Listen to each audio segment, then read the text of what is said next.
The way I got started dancing is I kind of always wanted to be a stripper. It's really weird. When I was like 14 or 15, I used to dress up in my mom's lingerie and her high heels that I couldn't fit into at the time and dance around in front of my mirror. And then and one day I mentioned that to a group of my friends in high school, my guy friends, and they were like, oh, well, you know, you can practice with us. And then so I did. I like stripped for them in the living room in South Jersey for a bunch of my friends, guys and girls, and it was totally awkward, but it was like, you know, if I could do that, I could probably do anything, because could you imagine being in a living room with, like, you know, a house with your friends from high school, taking your clothes off in front of them? So when I got old enough where, you know, my mother couldn't tell me what to do anymore, I went and tried it. When I was really, really broke, I went and tried it, and you know, it just seemed like the thing for me to do at that time. The idea to teach Joy of Sexy, like most of my ideas, just kind of seemed like the next step. I was teaching sensual movement classes at Evolve Dance Studio in Los Angeles, and that was Lonnie Henderson's idea, the owner, for me to teach those classes. And when I started traveling more and I needed to make money on the road, I thought that I would teach sensual movement on the road, but I didn't want to take the name sensual movement. I felt like that was for Evolve, so I named it the Joy of Sexy, and it's just become a big hit really quickly, and so it just kept me going and just motivated to do more and more of it because more people needed it, wanted it. So I have a few theories on why my workshop is so popular.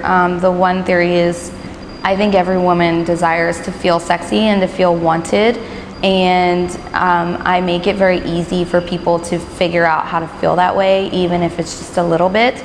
My other theory is, for a long time, pole dancing, when it evolved into like this sport, everyone was really uptight. No, we don't want to be sexy. We're not strippers. We don't want to be sexy. And then I think once it started gaining momentum and becoming more mainstream, people were like, oh, okay, well, we can be sexy now, you know, like we don't really care what anyone thinks anymore because I know how great it is. So yeah, I want to be sexy. And so that's kind of my theory on that.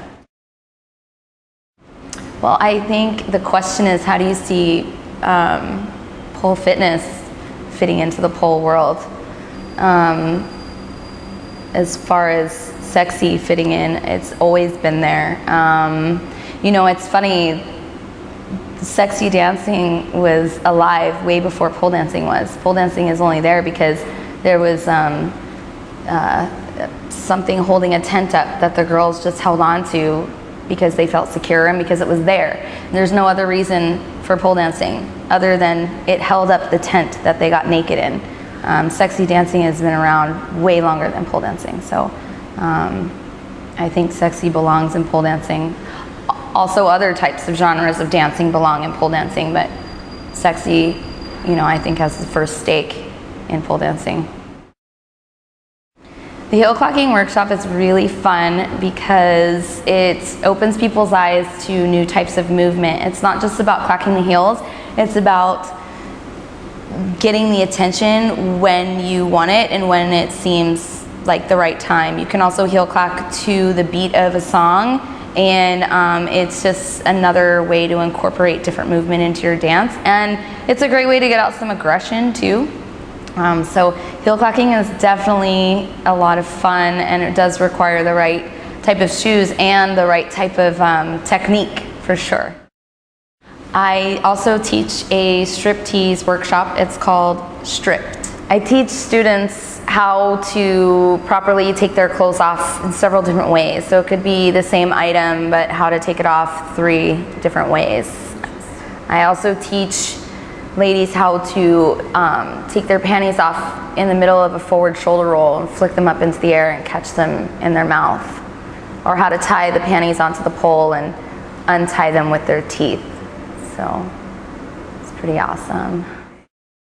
My main thing for my students to get out of their workshops is to feel good about themselves and to accept their own body image and to learn how to feel comfortable in their own skin and to learn how to feel comfortable while people are watching them, because although my workshops might not be physically challenging, they're very mentally challenging because a lot of women are uncomfortable feeling comfortable.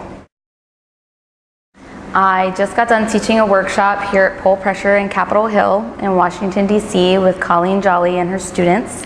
I was recently in Grand Rapids at Flirt Fitness with Amy Ostveen. I was in La Crosse, Wisconsin with Teresa Stemweedle.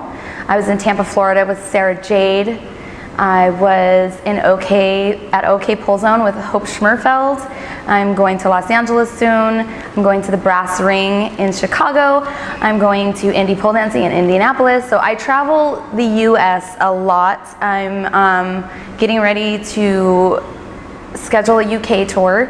And the best way to find out about my workshops is to follow me on Facebook, facebook.com/AmDavies, UPA.